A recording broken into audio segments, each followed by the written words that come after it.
Welcome back to the garage. Got some parts in the mail, got the correct distributor cap, and I got the carburetor rebuild kit from Willys. And I'm really impressed with the shipping because I think they quoted me that it was going to take about a week for this to show up, and it actually showed up in 3 days, so I'm very happy about that. I'll go into the kit a little bit more whenever we get to the carburetor, but I'll go ahead and throw the distributor cap on there. And it's not very eventful, but I wanted to try to show you maybe if the GoPro will pick this up. This is the little indent that they have on this distributor cap to hold it on the actual distributor body itself. But the other one just had a small notch so it could move back and forth. I guess the other one was for the little Hurricane engine, if I'm correct about that. And they're a little bit different, so got the new distributor cap. I'm going to throw it on here and then we'll get to the carburetor.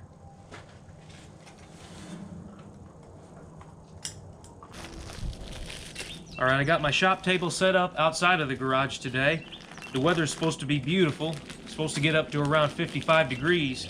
So before I get any further into this carburetor, I wanted to take this kit, lay it out, and show you what all it comes with. This kit is very detailed, and I really appreciate how they package everything. You've got all the gaskets that go in between the bodies of the carburetor. You got all the linkage. You can see the plastic, or the plunger that was messed up in the old carburetor has a plastic cap on it so it doesn't get damaged in shipping. You have all the bolts that hold the carburetor together, all the little clips that hold the linkage. You've even got the gasket that goes in between the carburetor itself and the manifold, and 5 pages of instructions on this, on how to put it back together, how to take it apart, how you're supposed to gauge the plunger travel. I mean, for this carburetor to be set dead on when you put it on there. So I'm really impressed on how this all came together. The kit was, like I said, around $50, but for the instructions and everything it comes with, I think it's well worth that.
I got all the parts soaking for the carburetor and some gas. Now it's time to work on the Sparkplug wires. Now I almost despise these cheap kits for the simple reason that I have to cut each one of these down and put the ends on them myself. And that's not really that fun. I'd rather have paid a little bit more money. I should have paid attention to that and got some that were already made together where I could just slap them on here, but I'll do this off camera and we'll get these thrown on the Jeep. Took me about 45 minutes, but the Sparkplug wires are all made. Next step is to let the carburetor soak in that gas overnight, and then I'll come out here tomorrow on Sunday and start putting that thing back together.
Fast forward a few days, got the carburetor on there, linkage is hooked up, all of the spark plug wires are made and on there, so is the distributor cap. It's time to turn my attention towards a few other more important items. Okay, I know it's been about 2 weeks or so since this thing has been soaking in the transmission fluid, and it might make some of you cringe, but I'm going to take this bar, put it in here on these gears, and see if I can actually get this to spin freely.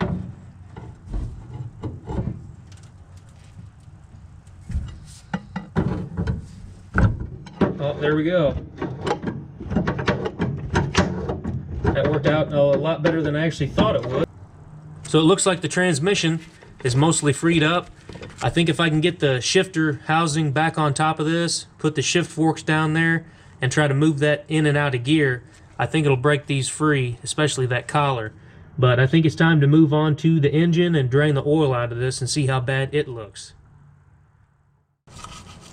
Now the transmission fluid had water in it, and it looked like a milkshake, so I wouldn't expect the engine oil to look any better. But you never know. Could surprise you.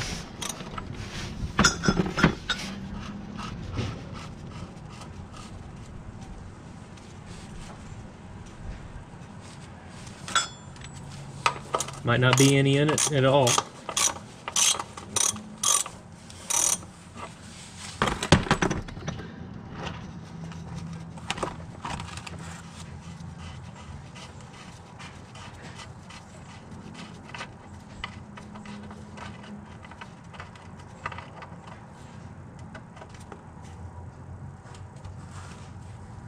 Well, it's black, but luckily it doesn't look like there's any water in it.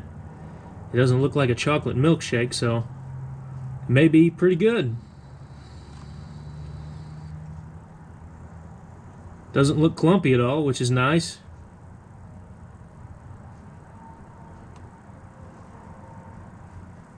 Kind of dig around in the pan maybe here in a minute and see if there's any metallic looking flakes in it, but so far so good.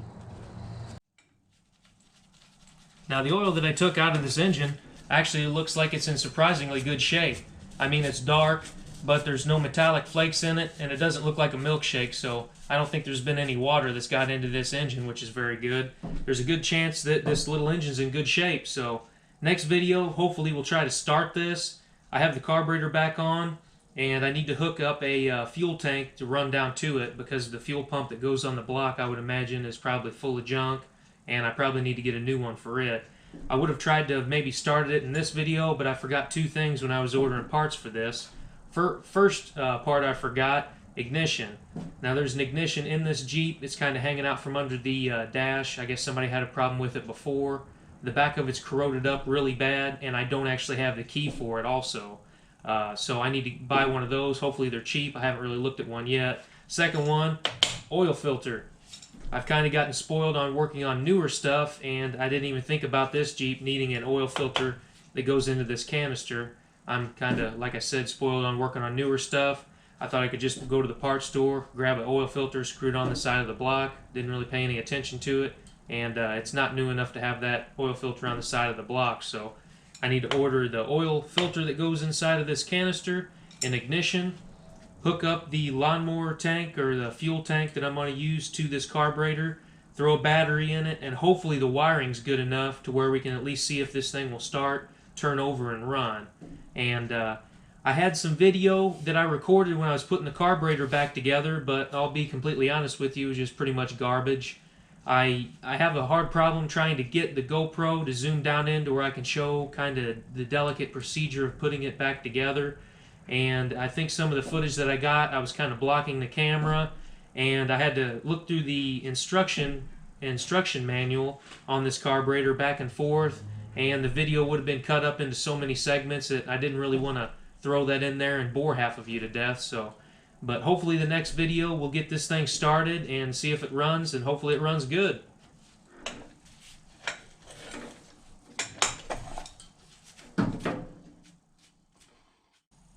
Thanks for watching the video. Hopefully you enjoyed it.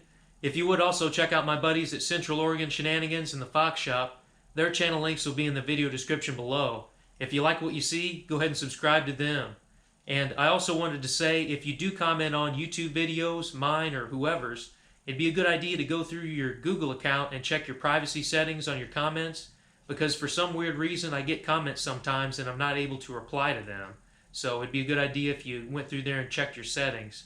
But anyhow, thanks for watching this video. If you enjoyed it, please give it a thumbs up, leave a comment or a question down below. Consider subscribing if this is the kind of content that you're into.